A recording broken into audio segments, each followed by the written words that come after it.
और दोस्तों, क्या हाल है आप लोगों के। मेरे ख्याल से अच्छे होंगे आप लोग। मैं आप लोग का अजीत सर। आज हम चर्चा करने वाले हैं कंपार्टमेंट को लेकर के, जिसका एग्जाम आपका 15 को शुरू हो रहा है और 22 को खत्म हो रहा है। और एज वी ऑल नो कि 12वीं वालों का एक ही पेपर होने वाला है, क्योंकि एक पेपर के अलावा दूसरे में फेल हो जाते हैं तो फिर फेल ही हो जाते हैं। ठीक है, तो हमें आज ये समझना, हम हिस्ट्री पे डिस्कस करने वाले हैं कि आखिर क्या करना है, कैसे करना है। समझ बात है। एक साल मोटिवेट करते रहे पेरेंट्स 10वीं क्लास में कि कर लो बेटा, कर लो बेटा, कर लो बेटा, 12वीं क्लास में कर लो बेटा। लेकिन बड़ी मुश्किलें रही। पता नहीं कहाँ आप उलझे हुए थे, कुछ तो कर ही रहे थे आप, मैं ये बात मान के चलता हूँ।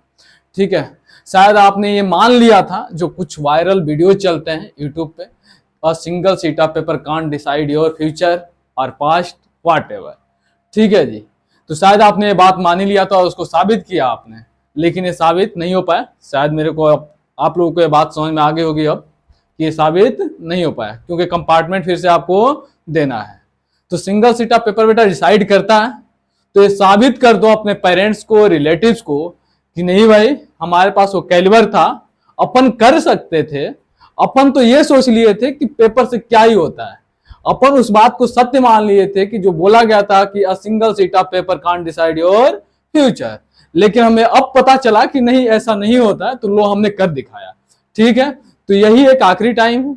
आखिरी का मतलब यह है कि ऐसा नहीं कि आप दोबारा 10th नहीं दे सकते, फर्दर फेल होकर के दे सकते हो, लेकिन होना नहीं है। क्योंकि आपको क्या करना है, जो भी रिलेटिव्स हैं, जो भी लोग हैं, पेरेंट्स को भी इवन चुप कराना बड़ी जरूरी हो गया होगा आप लोगों के लिए, क्योंकि हर रोज खाना खाते वक्त, नहाते वक्त, कुछ भी करते वक्त हर जगह पे यही बातें चलती होगी। कहीं पे दोस्तों के साथ बैठ करके बातें कर रहे हो तो फिर वही बातें आ जाती होंगी। ताने सुनने को तो खूब मिलते होंगे, मिलने भी चाहिए। आखिर 35 नंबर नहीं ला रहे हो तो फिर तो मुश्किल तो है ही ना। इस बात को समझ रहे हो आप।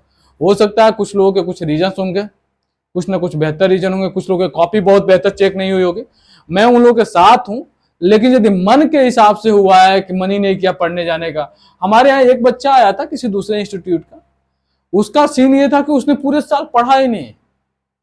इवन वो जब सेंटर में गया तो वो कॉपी में कुछ लिखा ही नहीं, पूरे 3 घंटा एकदम मतलब बैठा रहा, क्वेश्चन तक नहीं लिखा भाई। वो हमसे आके बतला रहा था पर्सनली। मतलब ऐसे लोग हैं, ऐसे लोगों को क्या कहा जाए।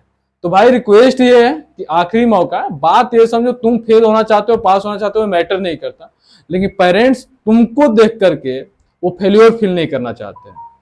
सही बात है। उनके लिए एटलीस्ट इतना करो आप कि क्लियर कर जाओ कंपार्टमेंट। जिस भी एग्जाम में फेल हो आप, जो भी बैकलॉग्स हैं उसे क्लियर कर लो आप। और इसके लिए सिंपल सी बात ये है, मैं इतना ही कहूंगा कि बेसिक रिसोर्सेज को फॉलो करो।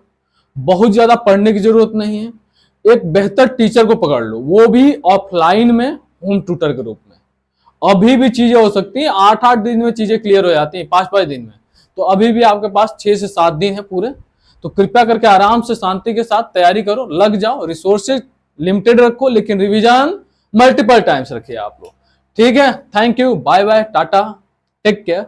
और ये बात याद रखो कि a single sheet of paper decide your future. Okay, ये मैटर तो करता है, भले गेट पास के लिए मैटर करे, या फिर किसी जॉब के लिए मैटर करे, या शादी के लिए मैटर करे, या फिर रिलेटिव्स को चुप कराने में मैटर करे, मैटर तो करता है।